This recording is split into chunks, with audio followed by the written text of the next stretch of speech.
Thank you very much. All right, folks, thanks very much. I'm Tom Ivester, an alcoholic. Can you hear all right if I don't get harnessed up there?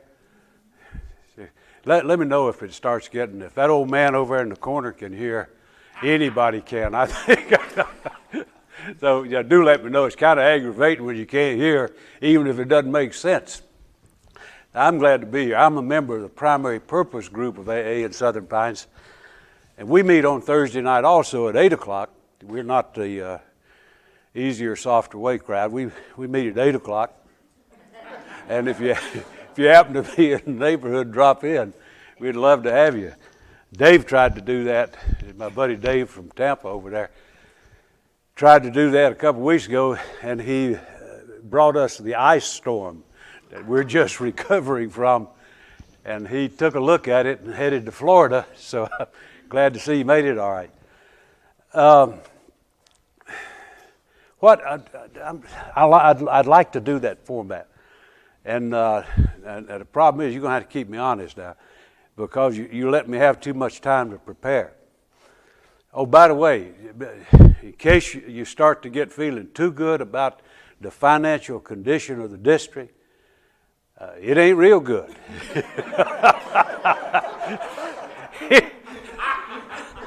I got tired of messing with airlines, and I said, why don't you do it, and I'll just live with whatever you say. That was a bad mistake. No reflection on the company, but I got on Tranair this morning. It's 5:45, I think, something like that, and I'm 2 hours from the airport. So you know where I spent the night. You know, that it was trying to get that 2 or 3 hours sleep between times of waking up and looking at the clock. Is it time yet? You know, at 3 o'clock I'm boogieing down, saying, "Oh, what a thrill! I'm going to Florida at 3 o'clock." So I will get my $69 worth out of that flight. I guarantee you that.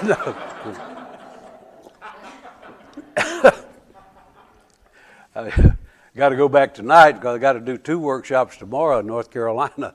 They're in the same end of the state, but they're on different sides of the state. So, my God, I'll be loving Tranair by the time I get through driving. So I really am glad to be here, though, and particularly glad to be meeting with folks that are interested in talking about groups. To me, when we call it heartbeat of AA, it surely is the heartbeat of AA. Most basic unit of service that we have, and probably the most important thing. I don't know of any problem that I worry about in AA that I don't almost automatically look at the group as being the most solid solution to that problem. And so I'm a great believer in groups, the value of groups, the power of groups in terms of what they do for personal recovery. So it's not only the heartbeat of AA, it's the heartbeat of Tom I. You know, my home group is a part of me. It's a part of my identity. It's something that goes with me everywhere I go. I'm never away. You know, it's not something I attend on Monday and Thursday night. It's something that's a part of my life all the time. You know, and I engage in fights sometime with my group when I'm up in the air on Tranair. And they didn't finish the last business meeting to my satisfaction. I'm still having a group conscience by myself and hoping I'll get to land. Let me tell you what I'd like to do, and I'll do as much of it as I can, as quick as I can.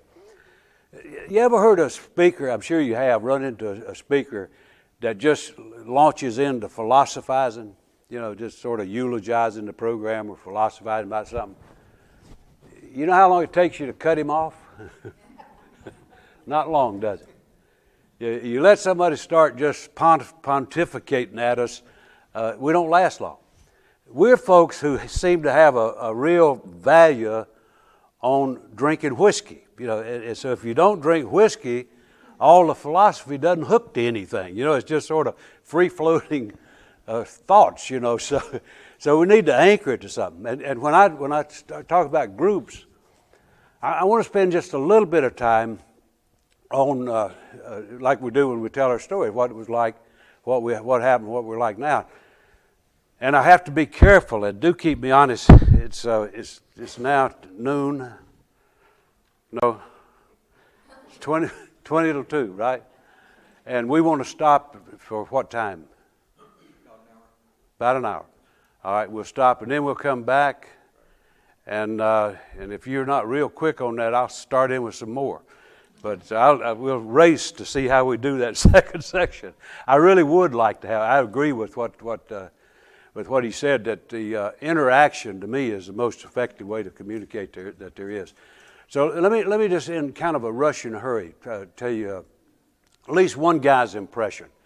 I wasn't a first-hand observer to the origin and development of AA. I was up in Boston a while back speaking to a meeting. They don't have many speakers in Boston. I mean, they'll have little gangs of people that go in and share brief snippets, but they don't have many full-length talks. And so the guys picked me up at the airport, and we were headed over to the group. They were a little tight with $1.02. I flew in there and out real quick. And on the way in, somebody asked me how long I was sober, and I told them, and they said, "My God, are you one of the founders?" I said, "Shut up, boy, what's wrong with you?" No, I'm not one of the founders. But I am a fortunate guy in the sense that I was able to know at a personal level some of the people who were the founders of that, including Bill. And I was telling him that one of my primary motivation for going to my first international in '65 was to meet Bill. I didn't want to tell him anything. I just wanted to be sure he was there, make sure there really was a Bill Wilson. And so I'm fortunate in that my recovery was very directly related to that founding group who put Alcoholics Anonymous together as a fellowship. I mentioned two things about that are kind of significant to me. One is that first 100, that I think we give an awful lot of recognition to one way or another, the first 100 who were written about in the book. Of course, that 100 never was 100, the best I can tell. It was some sort of government figure thereof, but it was somewhere between 1 and 100. We know Bill was there and Bob. So the others might have been on the installment plan, a little here and there. But now I like that bunch. Now I would have fit in. I would have been a good one of the first 100. Because I've always thrived best in a place that has absolutely no structure, no organization. So here were 100 wild, crazy drunks running around like young goats on some spiritual mission that they couldn't even pronounce. Now that's the way I drank. So I'd have fit right in with that crowd. I can understand them. And I know that underneath it all there was a spiritual wonder going on. But at the same time, that was a wild and crazy bunch of drunks that I'd been right at home with. The group that intrigues me and that I value is the group that came right after that. And I know that there's some history buffs in here, and you probably know it better than I do. I'm not a facts history guy. I'm a story history guy. And the thing that really is compelling to me is what happened after that first 100, and then when the word got out to the world that there was a solution for alcoholism. Some stuff happened. Significant to me that most of what happened could be attributed to non-alcoholics more than alcoholics, because some folks got hold of the word. And you'd recognize them, Fulton Oursler, Jack Alexander, people who took this germ of an idea, this germ of a development, and announced to the world, we've seen it and it's good. Now, if you can picture this, and you probably have already done it, Alcoholics Anonymous would have been about like this group right here. Think for just a minute if we were it. If this is all there is, there ain't no more. Think about what would happen if we got in our hands what those guys got in their hands back in 40, 41, 42. And here were that little handful of people, and the word got out, and 8,000 desperate pleas for help came in from all over the place. And there weren't any missionaries to send out. And what happened was that it's kind of like it says in the book, some of us travel and we'll get the word out and stuff like that. And so it started to happen. Somebody planted a flag in Orlando, Florida. I don't know who it was. Somebody here may know.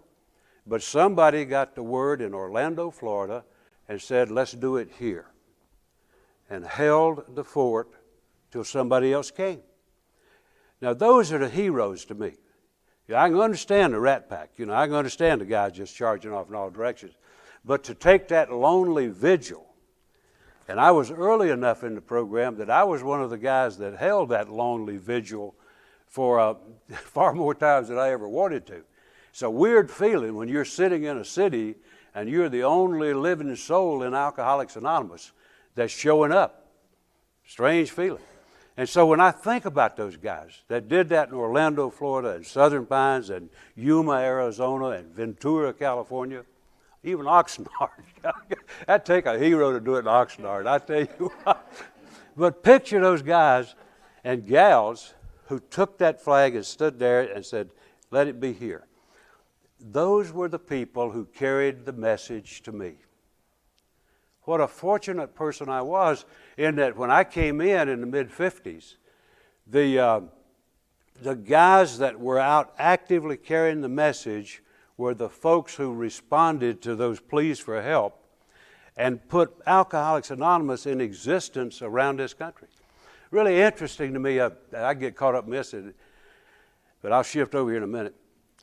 It's really fascinating to me. In North Carolina, the first AA meeting ever held in our state, it wasn't really a meeting, the first AA talk ever given in our state was in a prison right by the Charlotte airport. If you fly in there, there's a little small prison still there. And just like it says in the book, this guy was flying in, and I met him. He was a good guy. He started a lot of AA groups. And he was flying in, he looked down there at the prison, he said, I bet there's some drunks in that place. And he got off the plane, he's supposed to be out selling something, and he went in there and told the warden that he'd like to talk to the drunks if he had any. He said, my God, we got some, and you have them. So this was an all-black prison back in the separate but equal days. And this guy pulled them out to talk about something called Alcoholics Anonymous. First meeting ever held in our state. Never turned into a group. The first group in our state, I'll tell you what I mean about the flag holding thing. The first group in our state started as a direct result of what Bill and those guys had in mind when they sent that book out.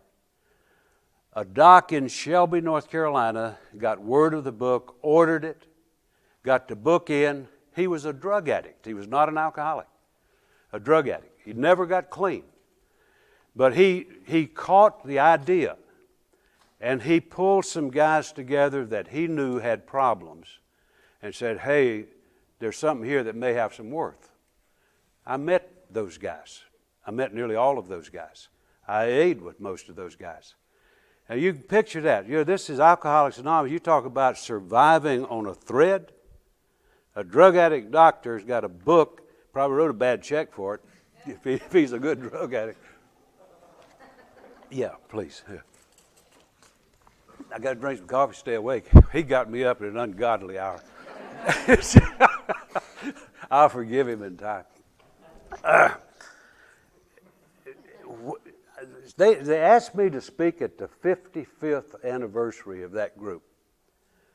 And I went up there, and the most fascinating thing to me, the two nurses that were on duty the day that this doc pulled in those alcoholics were both still living and both at that meeting. Thank you very, very much.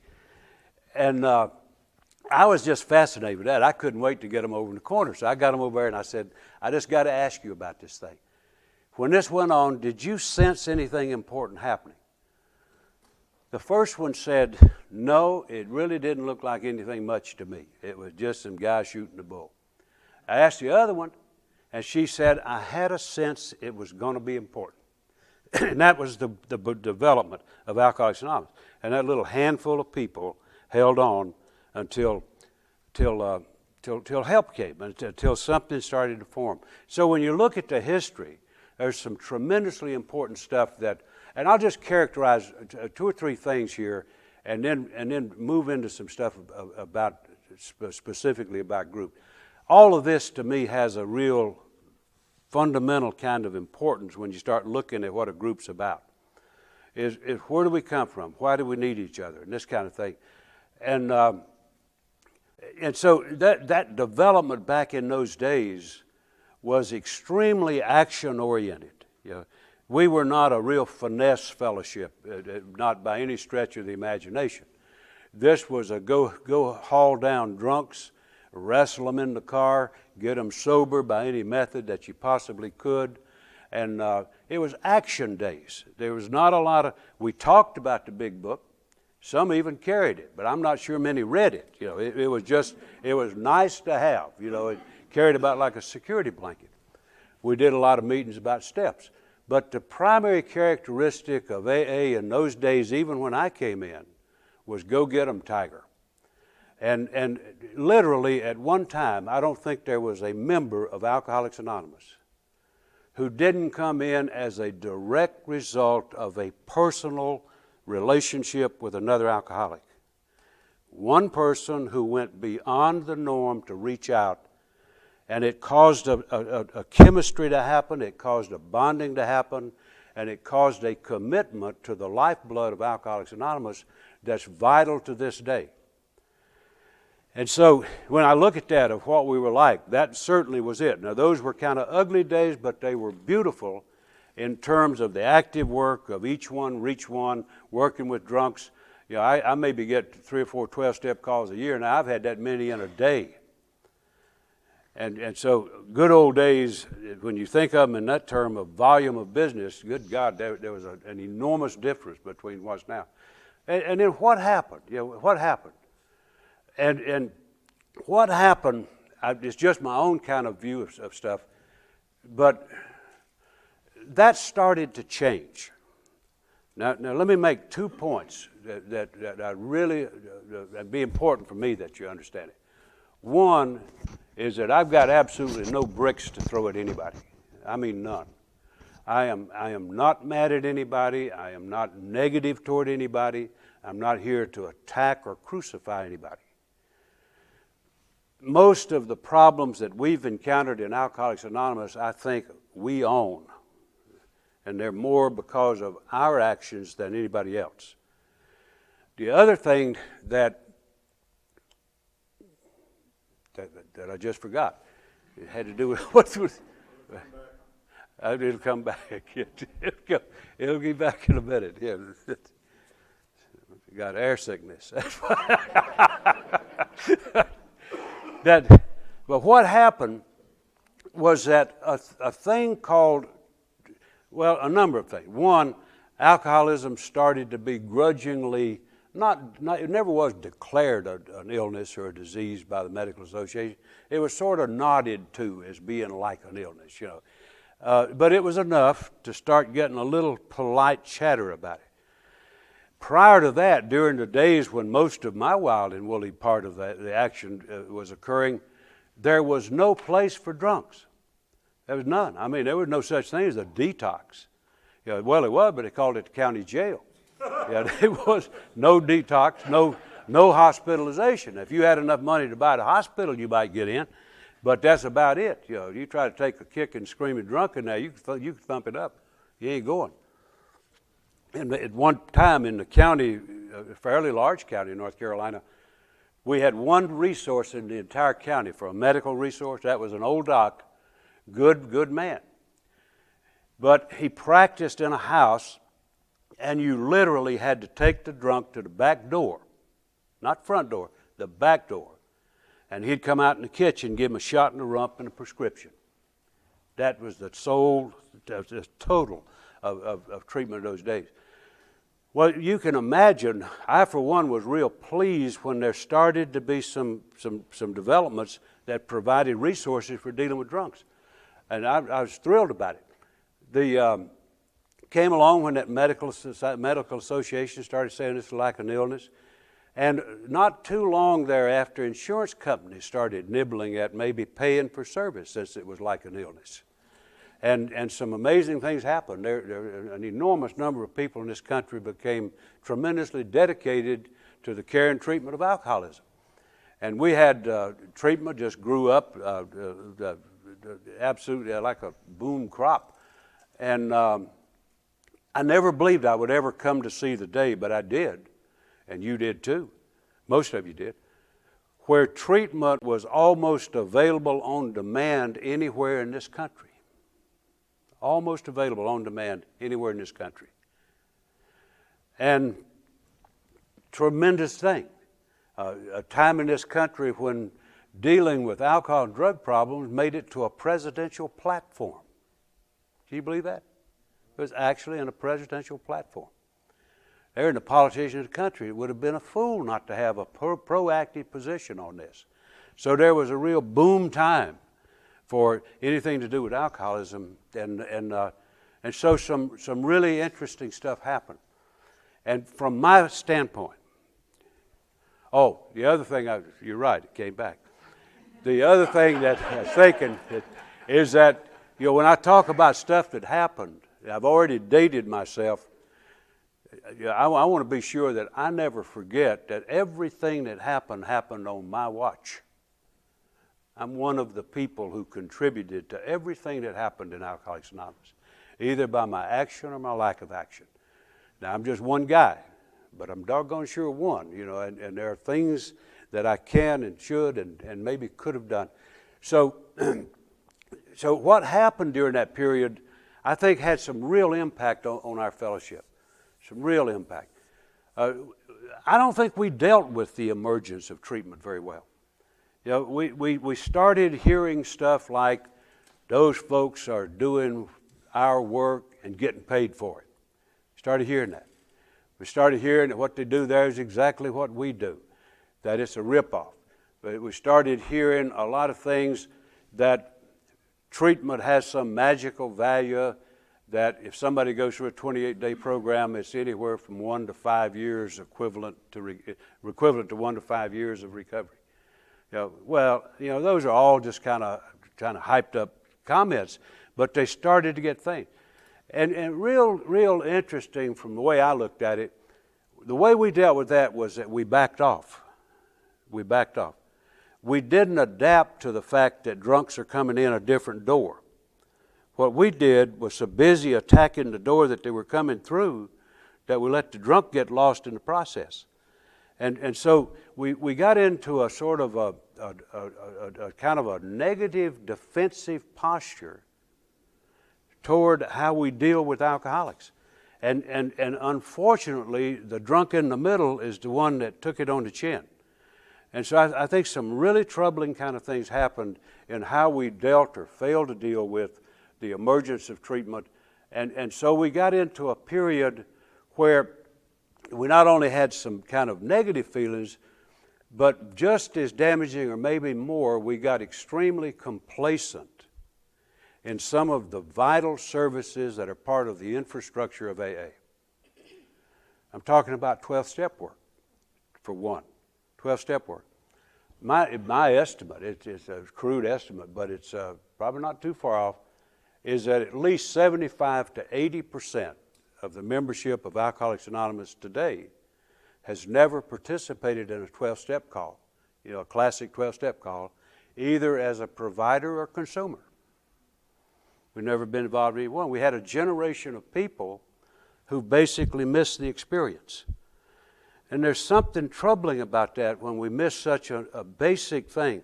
In the book it makes great emphasis about the value of one alcoholic talking to another alcoholic, not one alcoholic talking around the horn to another alcoholic. And so something very troubling came out, the way it looks to me, of that vital connection of each of us having a vital connection to the new person coming in. There's a loyalty that goes with, if you think about it, wherever you got your start, wherever it might be. That's a special place to you. I don't care where it is. Now, I personally think that the finest place in the world to find recovery is a maximum state penitentiary up in the state of Michigan.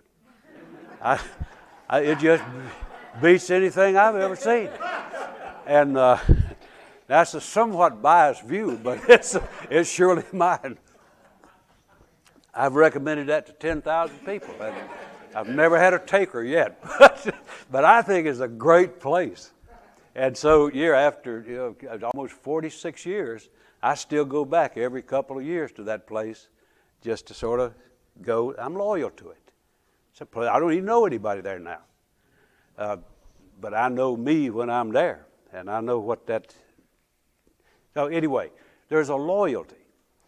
And what started to happen in AA was, instead of having that fierce loyalty to the person who personally carried the message to you, the loyalty started to shift to a facility, to a staff, to a counselor. These are all nice things to have some loyalty to. But what was missing was the loyalty that connected somebody powerfully to Alcoholics Anonymous. And so it started to change the character of how we operate. And to work against that loyalty that will cause us to do things that don't just make sense to a rational thinker. Like 12-step work, if nobody has ever pulled you out of a real rat trap, you would find it a little tough to rationalize why it made sense for you to go into a rat trap to get somebody else. It doesn't match up with just rational thinking. And some of you, I was real interested to, a while back, that maybe makes the point. I was speaking to a group down in North Carolina at a little town. And in the middle of the meeting, a drunk woman came in the door. Well, I always thought drunk women kind of liven things up. And so I was kind of watching that, but I was watching her, I was watching the crowd more than I was watching her. I knew what she going to do. And, no, she did surprise me. For some reason, she made her usual kind of bobbly trip to the kitchen, went to the kitchen and started rattling pots or something. I said, God, she got to be drunk. And interesting to me was to watch the crowd. The crowd reacted about like the Kiwanis Club would react. I was watching to seeing all these looks at each other, like somebody ought to do something, wonder who. Should call the police, 911, what? Normal reactions. Finally, I started saying old gal, but some of y'all know her, I better not say that. A dear, sweet friend of mine. And she is a dear, sweet friend of mine. She's been here a while, but she's a wonderful person, great gal. And she got up. She got up and does what you do. And she walked back there, put her arm around the gal, took her back to another room, talked about what they need to talk about. See, that's not a normal instinct, but that's something that grows from an experience. When you've had that connection and somebody has done something similar to that, you don't have any hesitation. It becomes a reflex to move in. And so we missed a lot of that. And so I think it started to have a real impact on how we do business in Alcoholics Anonymous. The dialogue of meetings started to take on quite a little different flavor than it had in the past. And I think the one I've had the least success in getting used to is introducing yourself every time you breathe. I swear to God, about 80% of the meeting is introductions, and 20% of a little bit of conversation. Now, I know that comes from places where folks are trying to get you to acknowledge the illness. But Christ, you don't have to acknowledge it forever, So, but we started to see stuff that sort of changed the character, where we had people coming in from many sources, and there were many places from which people came with all kinds of different motivations and pressures that brought them there. All kinds of different loyalties. And so you started to see a real difference in that. And what the basic theme of this today is one of the things that I think that we're really paying a price in is that we started to see more and more of growth and proliferation of lightly structured little meetings. Just lightly structured meetings. Probably not even groups by a strict definition at all. Bear in mind one thing. There's no litmus test for a group. we are about as free as can be in terms of what we call a group. Last Friday night I was out in the Midwest, and I went to one that I had a hard time calling a group. Probably wasn't the worst meeting I've ever been to, but it was in the running. I have really a bad news deal, and I'm just an innocent child from out of state. But we sit out, and well, it was a magnificent church that we were meeting in. Beautiful parlor room, you know what I mean, with plush furniture like you'd have in your house. You know, plush stuff, carpet, just beautiful. And I was watching these mutton heads going there sloshing coffee, and I said, God knows, it ain't going to last long here. Maybe the good news. But the bad news is what a message you carry to that church about what AA is, eh? What a message. Yeah, so we started to see that kind of stuff where the character of me start. And there is no litmus test. You know, our group, our program says 2 or more folks gathered together for the purpose of recovery may call themselves an AA group. Something else, provided they are not affiliated with something else. So if it just, whatever it is, you know, a group can meet in Orlando, Florida, whose purpose is to talk about what's wrong with this group. Fine, if that's what they want to do. They can talk to plot against the intergroup, or to plot against the General Service Office, or to meet on the topic of why service is useless. No criteria for what a group has to do. The great freedom of this thing is that we're responsible for what we do, but we're free to do that. And no, there is no police force to say, here, you can't do that. 2 disciplinarians are who? God and John Barleycorn are the disciplinarians of Alcoholics Anonymous. And so there's no test that says, well, this one doesn't quite cut it, but this one's got the Haynes stamp on it. Nobody could do that. And so when you talk about a group, you got to look at gradations of it. And it goes all the way from, I've seen some that came close to that, what sounded like a ludicrous example. I've seen some meetings that came darn close to that kind of an agenda. But that's free to be. So at one end you got that. You got an awful lot of things, and I think, unfortunately, they're becoming more and more prevalent, where they're meetings that just come together for the sake of meeting. No other purpose. They meet for an hour, talk about something, and then disperse, and it's over. The only real purpose of that meeting is what was achieved during that meeting. Maybe some warm feelings or something afterward. But in terms of any kind of life beyond that, there's not any. Tend to be extremely simple operations with 1 or 2 officers at best. Tend to be, very, very often will tend to have a sort of a problem orientation.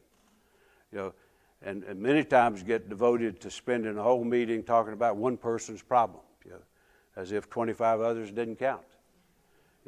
So they tend to be all kinds of things. I sponsor a fellow that calls them wine. I don't know if he's saying wine and cheese or wine and cheese, but whatever. They'll tend to be scheduled at very convenient times.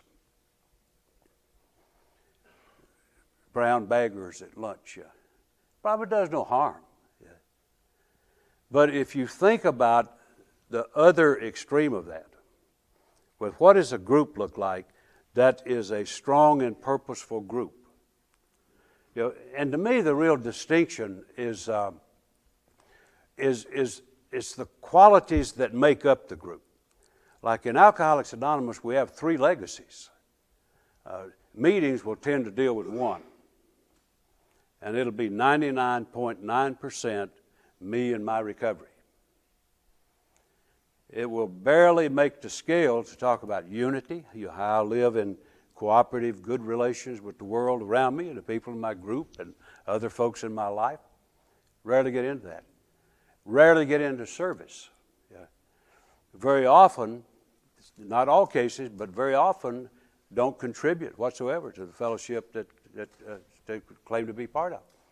So you go from that extreme to others that are highly structured, and groups where all the legacies are in place. So that, oh my God, I thought I'd lost my deal. I get almost through before I even think about my notes. Let me run through, and I think we'll come close to the break. We started at 1:30. We're going, okay, I got you. Let me run through a few little characteristics that, if you kind of see what we've talked about so far, about a little of the history that shapes where we are, about the kind of experience that members now bring to the program compared to what it used to be a few years back. And so when you look at that, I just jotted down some characteristics that seem to me in place for these kind of things. When I look at a meeting, they'll tend to be pretty casual and not organized.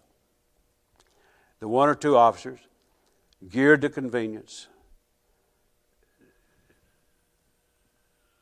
Most members are visitors. Most members are visitors. You know, who welcomes somebody to a casual meeting? I mean, you howdy do somebody, but you ever have a greeting committee? Well, everybody's a visitor. Everybody just sort of comes together casually. I don't know. I can't even remember that. Usually non-contributor. I mentioned that. Recovery focus only. Little to no involvement in service. Minimal connection to the fellowship. Meeting is all there is. Very often problem-oriented. Does not foster commitments. My belief is that one of the real perils of a lightweight meeting is that commitments that are lightly made are easily broken. Who misses you if you're in one of those sort of casual gatherings? Who knows you're gone? And it's not a commitment. If you show up, it's okay. If you don't, it's okay. And a group is not quite that way. It's unreliable. You can't be absolutely sure they're going to be there. You may plan to be there, but you can't be absolutely sure they're going to be there. A group, on the other hand, is going to be structured to some extent, sometimes heavily and sometimes not so heavily. To me, that's a real plus because it's one of the things that breeds trust. When a group does what it plans to do, it breeds trust. One of the reasons that I'm loyal to that group up in Michigan that I attend with some frequency is that's the first group of people I ever trusted in my life. Strangely enough, a group of guys in a maximum custody penitentiary was the first people I ever trusted in my life. Because they were the first people I ever met who did exactly what they said they were going to do, when they said they were going to do it, and you could count on it. If they said we're going to meet, we're going to do step 5, that's exactly what we did. We met right on time, and we got the business done. Very important that it's not just some happening that's sort of loosey-goosey, fly by the seat of the pants. It has a thing that I think is critically important. We don't talk about it a whole lot, but there'll tend to be a sense of membership, more importantly, a sense of belonging. I'm not the only guy that ever came into Alcoholics Anonymous that was isolated in a very real sense from other people. A group is one of the places where you start to feel that sense of belonging. That somebody does miss you if you're not there. Every time I'm out of town, I have to put up with all the catcalls at the next meeting about my lack of commitment or whatever it is that they're on me about. But it's a loving thing, and it's a thing that makes you feel a part of that deal. So very, very important. A sense of belonging, tremendously important, I think, as a part of recovery. It's accountability, just like those folk are doing to me when I go in. There's an accountability to that I take my place and I'm accountable for my action. All legacies functions. Families participate. Now, this is not all. We were talking about this a little earlier. One of the things that I'm a great believer in, it's part of my history, and I just happen to believe it. I do believe that alcoholism is a family illness. I believe that. And I express that belief in that I believe recovery is a family process. And I can't recover in isolation. I've got to recover in the context of the people who are part of my life. And so for that reason, I've got a bias that my home group, I like to have 2 meetings a week. And I've always been able to find this, even if I had to create it, but I've been able to find it. I like one open meeting with a speaker and one closed meeting with stuff, talking content stuff, solution stuff. I like a speaker for a couple of reasons. One, it's tremendously important for me to learn to pay attention to somebody else and not sit there spending every meeting thinking about what next brilliant thing I'm going to say. But to actually greatest gift I can give anybody is my attention. That's a great gift. And well, Dave was there. We had a young fellow. People ask me, who's your favorite speaker? It's the one that spoke tonight. Dave was up there and left. A guy making his first talk. Nothing like that. And that was during the ice storm. We were in there, I had candles, and then a guy brought a generator, and we had a generator-lit meeting, and the guy got up and made his first talk. What a great experience, eh? Great experience.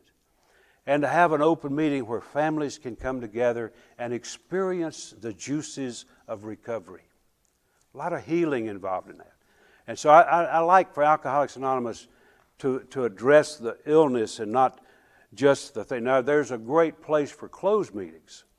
I'm a great believer in closed meetings because that's where alcoholics learn to trust for real. I'll never forget the first time I ever said to a group of people, I'm an alcoholic. I wouldn't have done that in a mixed crowd. I had a hard time doing it in a non-mixed crowd. And when I made that statement for the first time and meant it, I fully expected somebody to say, oh no, not a nice fellow like you. My God, you couldn't be. And then what a relief when there was no reaction at all. Sometimes people think that we're jealously protecting closed meetings to keep non-alcoholics out. That's part of it, but it's certainly not the most important part. The thing that's priceless to me about closed meeting is that this is the place where somebody can come in and have that feeling of being in the right place. Alcoholics Anonymous truly is safe haven for somebody during that critical period where you can go in with people just like me who aren't quite like me anymore, and they'll let me know how. So I think closed meetings are tremendously important, not because of what they're against, but because of what they're for, is to provide that place where an alcoholic can come in and find an uncomplicated introduction to the solution for that problem. So I think they're vitally important. The reason I stress that a little bit, we were chatting a bit about it. There are cities in this country that have practically nothing but closed meetings. And there are cities that have practically nothing but open meetings. My belief is that either one's a distortion of a real solution for alcoholism. And so, anyway, a group is going to be far more inclined to get into those areas of the program than something where I'm just sitting around chatting. It's probably not going to happen there. So, pretty important. Karma. Strange word that's from the old 60s, I guess. Group karma. There is a karma to a group. And it is literally true that my group is with me most of the time. And I don't sit around thinking about quoting the 12 steps all the time, but I have the feeling of being part of that all the time. I'm never separated from it. I learned a long time ago that Alcoholics Anonymous is not some place you visit to get a little antidote for snake bite. Alcoholics Anonymous is a place to go and get hold of the things that I live by. And so if it isn't permeating my life, something bad wrong, And so group karma, I think, is an awfully important thing.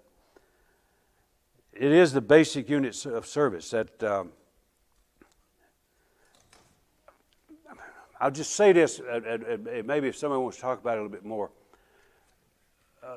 Now I'm not a cynic or a prophet of gloom. I may sound like it. I hope we're just sort of having a heart-to-heart talk, because I think you have some of the same kinds of concerns I do about how do you have good, strong groups, what's the big deal anyway, and so I hope that you're thinking along those lines somewhat.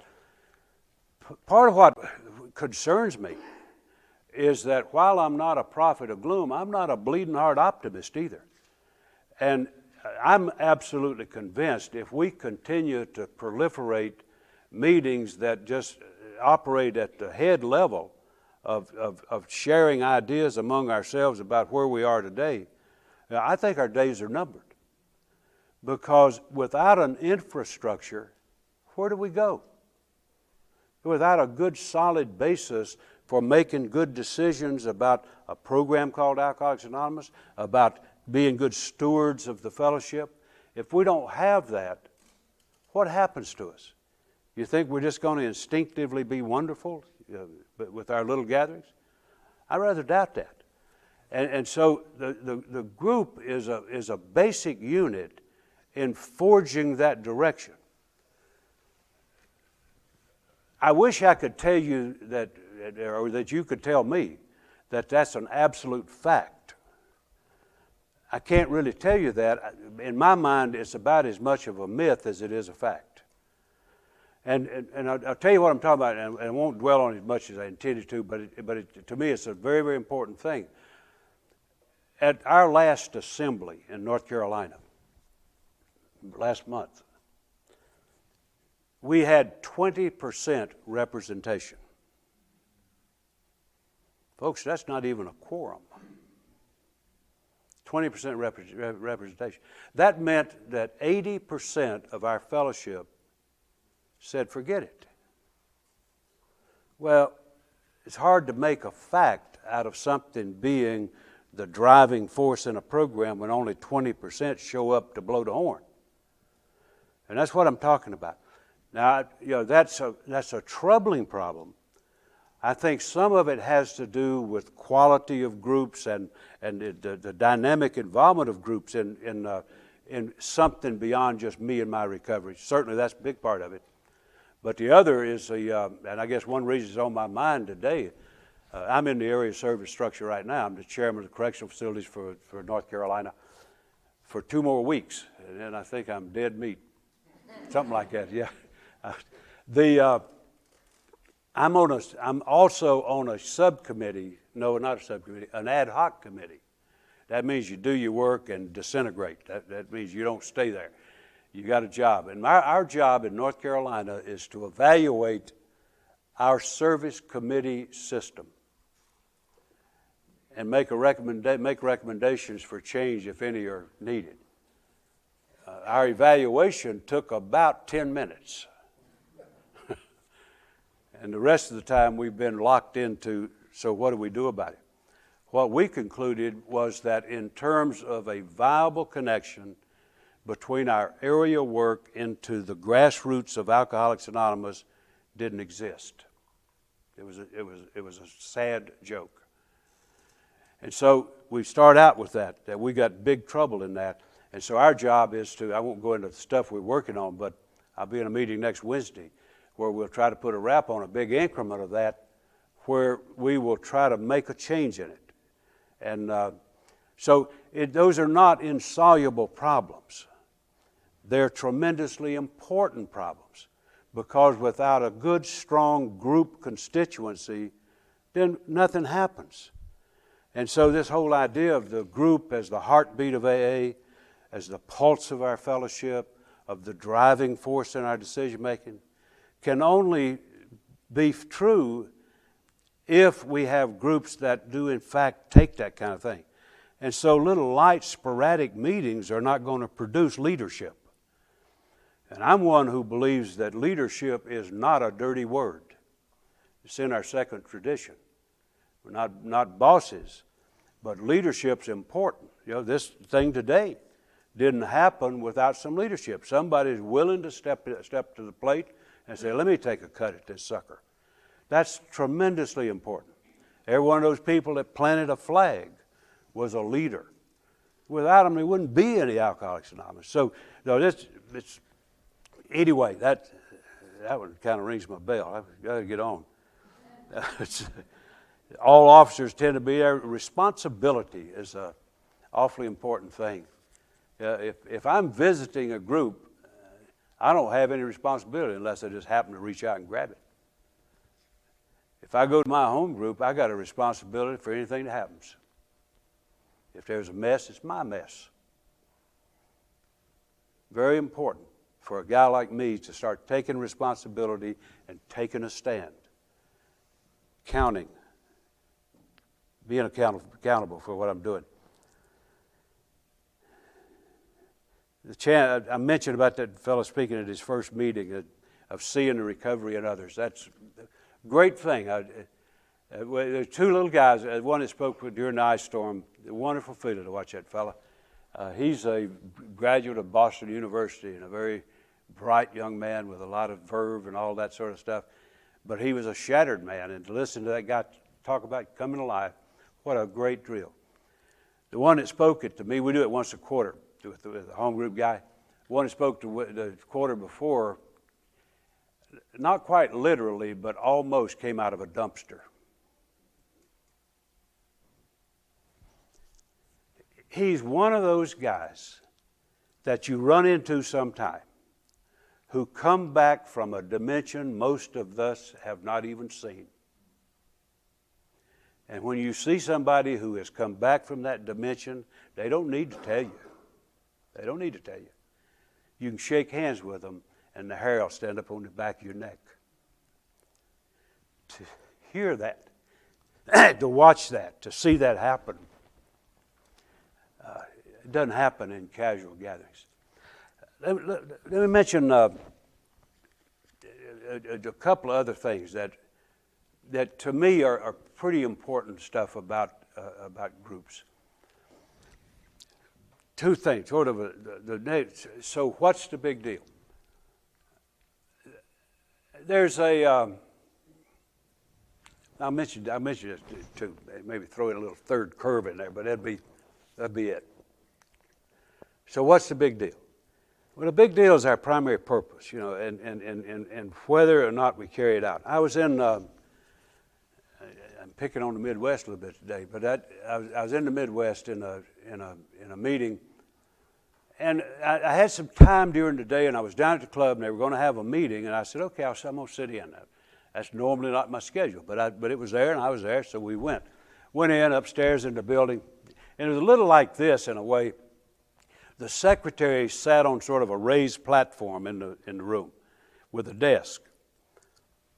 And everybody was scattered around tables all out through there. And I went in, I'm sort of curious. When I go into a town, I like to hunt for good ideas and bad ones. And if I get a good one, I'll go back and tell my group that I thought about it while I was flying Transair. I said, God told me to tell you all this. I like to pick up stuff. And I was there watching this thing, and I've always been troubled by folks that have to bring those little slips of paper, to get somebody to sign them. That's always just bothered the devil out of me. It's just such a lousy way to introduce somebody to AA. And so I was kind of watching. I saw they had a deal worked out for that. I don't know if somebody trains them how to do it or what, but the way it was set up, this secretary had an inbox over here. And so you came in, and the guys that had those little pieces of paper would put them in the inbox and go sit down. I picked a guy. I just picked one at random. And I picked a guy, and I watched everything he did from the minute he walked in that door. He's a nice, well-behaved fella. He came in, went over there just like a trained SEAL, put that thing right in the box, went down, sat down in the middle of the group, meeting was on step 5. And he sat there. I never once saw him respond to anything. You know what I'm talking about? Normally somebody's going to shake their head or not do that or something, but he nothing. He just sort of sat there. And when he got through, he went back up to the desk. That's what he did. He'd pick up this piece of paper and go back out. Not one person spoke to the guy.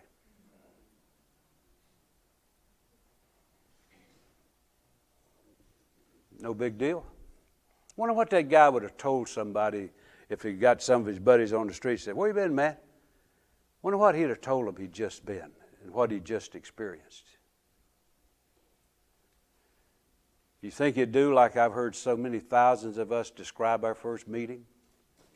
Somebody took our hands, somebody looked in our eyes, somebody hugged me, somebody got me in the corner and talked with me. Not a soul spoke to that dude. Our primary purpose is to carry this message excuse me, to the alcoholic who still suffers. That guy didn't have a primary purpose. He had a desperate mission. That's what's the big deal. That's the bottom line. What's the big deal? When we get that casual, that a brand new person can walk in and never even be acknowledged as a human being, that's a bad deal. I was in Richmond, Virginia one day, and I was on a business trip, and I went down by the club, had a little bit of time, went down by the club, and I decided to do uncharacteristically what I don't normally do. I went in the club, and it was usual afternoon crowd, you know, a bunch of guys playing dominoes or whatever. And I made it a point to physically brush against every person in that room. Every person, except the bartender. I couldn't get to him. But everybody else, I brushed against them. It ought not to make any difference, but I was dressed fairly decently. Shouldn't make a difference, but sometimes it does. Went over, sat down at the bar, and the guy was talking to somebody, and I left him alone, and finally he came down and said, "You want something?" I said, "Well, yeah, coffee." Now, that's not my normal style, you know. But I gave him a dime for the coffee or whatever, and left. The only guy that spoke to me was the bartender. "You want something?" Well, I went back to the hotel. That night I came back over. I was going to a meeting. And I went in and did what I normally do. Same bunch was still there. I mean, they hadn't won a game yet. Everybody's still right there like they're locked in. So I went over and interrupted every game. "Hey, I'm Tom Ivers from North Carolina." They didn't care, I don't guess. But I shook every hand in the place. And we got ready, different club. All at once, that was a warm and amicable place. But that was me. That was me. That was one guy. Suppose I'd have been a brand new guy. I wouldn't have done that, would I? They asked me if I'd take a brand new guy to a meeting. I'm from out of town. I said, "Yeah, I'll take him. Show me where one is. I'll take him right now." And did. But why wouldn't they grab me? I was about the only sign of life in the crowd, you know. So anyway, this is a heck of a, but about an hour, almost an hour ago, I asked you what time. You said about an hour, and we're right about there.